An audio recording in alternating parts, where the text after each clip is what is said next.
총선 투표하면 이긴다. 여러분도 아시다시피 제가 헛소리 하는 사람 아니잖아요. 그러니까 여러분들 총선 희망을 가집시다. 그리고 구독, 그리고 여러분 멤버십 많이 해주세요. 노란 딱지 개 물러가라. 전욕에 대한 이 후원, 뜨거운 동지의 멤버십으로 보여주시기 바랍니다. 이젠 너무 잘하네요. 자, 페이크오돌 멤버님께서 고정급여 있는 분들은 안 받았으면 좋겠습니다. 솔직히 정말 그렇습니다. 그리고 이거는요 독약입니다. 여러분, 우리가 쥐약 먹는 거예요. 한마디로 100만 원이라는 게 진짜 쥐약 먹는 겁니다. 저는 너무나 가슴 아픕니다. 진짜. 응? 그러니까 무상급식을 이건희 손자도 줘야 된다. 저 그거 반대합니다. 저는 여전히 무상급식 반대하는 사람입니다. 자기 자식 낳았으면 자식에 대해서 책임져야죠. 자기 자식 먹이고 입히는 것도 못합니까? 그리고 이미 국가에서 즉 무상급식을 받는 어린이들에 대해서는, 아동들에 대해서는 굉장히 이미 박근혜 그 전 때부터, 노무현 그 전전 때부터 다 먹이고 있었어요. 그러면 부모가 내 자식 먹이는 거는 솔직히 말해서 아까워하는 부모가 어디 있습니까? 솔직히 아내 눈치라든가 남편 눈치가 보여가지고 부모님 용돈 보내는 거는 참 못 보내는 경우도 있지만 내 자식 먹이고 입히는 거 못하는 부모가 어디 있습니까? 저는 이 100만 원 받으면은요 정말 내 소상공인한테 확실하게 지원해서 거기서 알바생이라도 많이 쓰게 하고 이런 식으로 해서 돌려야지. 상품권 주면요 상품권 깡하는 데만 아마 사람들이 줄을 쫙 서 있을 겁니다. 두고 보세요. 그렇게 될 겁니다. 네. 자, 그러면은요 이 세 번째, 총선 투표하면 이긴다. 자, 여러분들께서 이제 지금 이렇게 상황을 보면요, 첫째, 이 소주성을 가지고 문재인 정권이요 완전히 나라를 말아먹었어요. 이번에 보면은요 삼성전자가 1분기에 선방했다 하지만 영업이익이 6.4조 났다. 이거는 어디까지나 전에 만들었던, 그 다음에 이 우한 코로나, 우한 폐렴 있기 전입니다. 이제요 2분기부터는요 완전히 곤두박질 치게 됩니다. 소주성 때문에 나라가 초토화됐고 우리가 국가부채 1700조에다가요. 그 다음에 작년에 재정 지표를 보면은요. 나라 살림살이가 여러분 금융위기 이후에 최악이에요. 그 다음에 정말 마이너스 적자 가계부를 이 문재인 정권에서 그것도 10조를 썼어요. 여러분. 이거 죽일 놈들 아닙니까? 솔직히 말해서. 이번에 완전히 심판을 해줘야 돼요. 근데 코로나 때문에 이게 쓱 덮였어요. 그래가지고 지금 현재 어떻게 보고 있느냐. 오늘 이렇게 나온 걸 보니까요. 정치평론가들이 10명이 나왔다. 각 신문마다 이제 다 난리가 났어요. 이제 총선 예측을 하느라고. 그리고 이제 일주일 있으면은 우리가 앞으로 이제 오늘부터는요. 사실은 이제 공표를 아마 내일 정도는 나올 수 있을 거예요. 왜냐하면 오늘까지는 여론조사 이거를 이제 할 수가 있으니까. 그런데 문제는 뭐냐? 이 나온 사람들이 10중 8구 다 여당이 승리한다 이렇게 되는 거예요. 제가 그래서 그 한 신문에서 이렇게 한 걸 보니까 그 중에서 이제 2명, 여기는 완전히 좌쪽의 평론가인데 이 사람들은 과반을 단독으로 넘는다. 그러니까 민주당하고 더불어 시민당하고 해가지고 과반을 넘는다. 그러면서 아주 강력하게 드라이브로 걸 수 있다. 강력하게 나라 망하는 대로 드라이브 걸겠죠, 여러분. 그리고 이제 이렇게 중도 쪽이라든가 또는 이렇게 어디가 이길 것 같은가 이렇게 눈치 보는 사람들은 간신히 말하자면 더불어 민주당이 간신히 이긴다. 이렇게 민주당이 간신히 이긴다. 그리고 기껏해야 민주당이 150석이면은 이 통합당은 135석, 140석, 그러니까 10석 정도 차이가 날 거다. 막 이제 이렇게 얘기를 하는 거예요. 근데 정말 이번 총선 여러분들이 확실하게 한번 보셔야 될 것이 있어요. 근데 그거를 이제 짚어준 사람이 있었는데요. 제가 이렇게 딱 보니까 박성민이라고, 제가 이제 정치를 할 때 굉장히 가깝게 지냈던 이제 정치 평론가예요.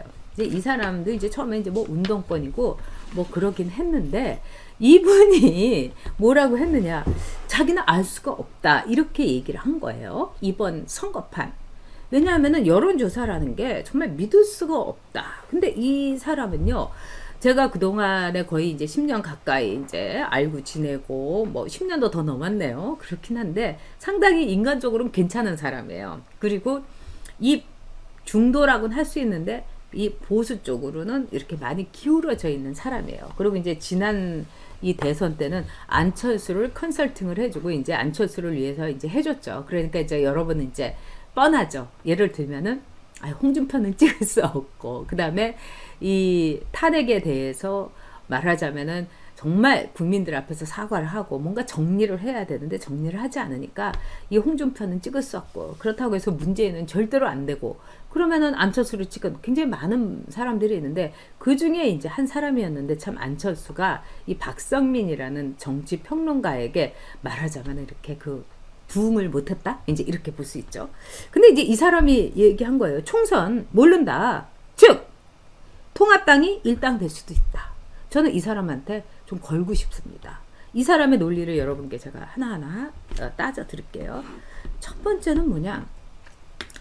이 민주당이 굉장히 우세라고 얘기하는 거예요. 막 그 나와도 막 민주당 우세 뭐 50대 뭐 30 막 이렇게 나오는데 이 박성민 씨도 그렇고 저도 그렇고요. 주변에 제가 꼭 이 우파만 만나는 게 아니에요, 여러분. 저도 나름대로 이렇게 마당발은 아니고 좀 사람 가리고 좀 약간 저 낯도 타고 막 이러는데 그래도 이제 여러 사람을 만나요. 이 좌파라도 지금 고민하는 고뇌하는 좌파들도 있고. 근데 이 사람들이 이 민주당에 대해서 참 맞듣지 않게 생각하는 거예요. 그 이유가 뭐냐면 문재인이 이거는 진짜 꼴통 좌파라는 거에 대해서 너무 실망하고 있고 두 번째는 조국이에요. 조국이 저지른 일을 보면은 이거는 제명을 시키는 게 아니라 아예 정말 광화문 사거리에서 돌을 던져도 시원찮을 정도로 좌파에게 즉 진보를 참칭하는 좌파들에게 완전히 망신을 주고 자존심을 상하게 하고 아우 창피해 이렇게 만들었는데 정말 나 민주당 이번에 찍어야 될지 나 정말 전에는 기를 쓰고 갔는데 이번에는 문재인하고 조국을 생각하니까 내가 정말 찍고 싶지 않아 이런 사람들이 주변에 굉장히 많아요. 제가 볼 때 박성민 씨도 그렇게 얘기를 하는 거예요. 민주당 그렇게 막 뜨겁게 불지피거나 민주당을 죽어도 찍어야 되겠다. 의외로 온도 차이가 있다는 거예요. 이 바닥이요. 선거는 여러분 바닥이 중요해요. 아랫목인가 보다 이렇게 생각했는데 냉탕인 온목인 경우가 상당히 많습니다. 이 나타나지 않는 이 바닥 심리가 지금 일주일 동안 왔다 갔다 합니다. 저 그거 굉장히 저는 무섭게 저는 그걸 겪었어요. 그리고 이제 두 번째는 이 보수에 대해서는 이 미통당에 대해서는 사람들이 굉장히 실망한다. 오케이, 그 사실입니다. 뭐 저도 실망스럽고 뭐 김대호 선수를 저렇게 짓이겨갖고 인간을 저런 식으로 죽이기까지 해야 되는가 너무 정말 의리 없다 이런 생각 듭니다. 그런데 문제는 뭐냐 지금 미통당에서 뭐 하는 거라든가 뭐 김종인 갔다고 해갖고 뭐 중도가 뭐 젊은 애들이 글로 가겠어요? 그 절대로 아니에요. 그러나 그럼에도 불구하고 크게 봐야 될 때 4.15 총선 이후를 생각하면은 그래도 미통당한테 힘을 실어줘야 되지 않나 이렇게 아주 심각하게 고민하고 그렇기 때문에 결론은 뭐냐 미통당 찍으러 나는 4월 15일에 반드시 간다. 그 다음에 4월 15일에 내가 투표를 못한다 하면은 사전 투표라도 반드시 하겠다 하는 분들이 너무 많은 거예요. 미통당이 이뻐서가 아니라 미워도 미통당 미워도 미통당 이런 경우가 너무 많은 거예요. 밉지만 미래 한국당 제가 볼 때 굉장히 많아요. 그러니까 박성민 씨도 뭐라고 얘기하느냐 의외로 이 보수 유권자들은 각성하고 있다. 보수 유권자들은 뭉치고 있다. 이런 얘기를 하는 거예요. 지금 이제 광주 갑에서 열심히 이렇게 운동하고 있는 주동식 후보라는 분이 있어요. 저희 이제 이 여옥대첩에서도 나왔었죠. 이분 참 신사예요. 그리고 이분도 좌파였지만 자기가 벤처기업에서 일하면서 자유시장 경제에 완전히 이제 이 가치를 알고서 확실한 우파가 되고 호남에서 진짜 그러면 안 된다. 이래서 이번에 광주갑에 출마를 합니다. 정말 이분을 위해서 여러분 뜨겁게 성원해 주시고, 광주갑에 유권자가 있으시거나 광주갑에도 저희 방송을 들으시는 분들은요, 정말 가셨으면 좋겠어요. 막 그리고 전화해 주시고요. 그런 점에서 이 주동식 후보가 광주에 나온 거 참 대단한 일이죠. 이 마찬가지로 주동식 후보가요, 저희 안방TV 시절에 처음에 1000명이 이제 말하자면은 지금 11만 명인데 그때 1000명이 이제 구독이 돼가지고 너무 감동해가지고, 왜냐면은 저희는요 어떤 이렇게 장난을 안 했어요. 그리고 뭐 여러 가지 이상한 짓 안 했죠. 그래서 너무 감동해갖고 왔는데 그때 주동식 그 후보가 오신 거예요. 그냥 자발적으로. 그러면서 그분이 하셨던 말씀이 있어요. 정치인은 지금 아직 손을 놓고 있는데 우파 지지자들, 보수들은 동원되고 있다. 조직화되고 있다. 이렇게 조직화되고 있다. 그리고 여기에 여옥대첩, 전용TV, 뭐 안방TV 이것도 하나의 조직화의 하나다.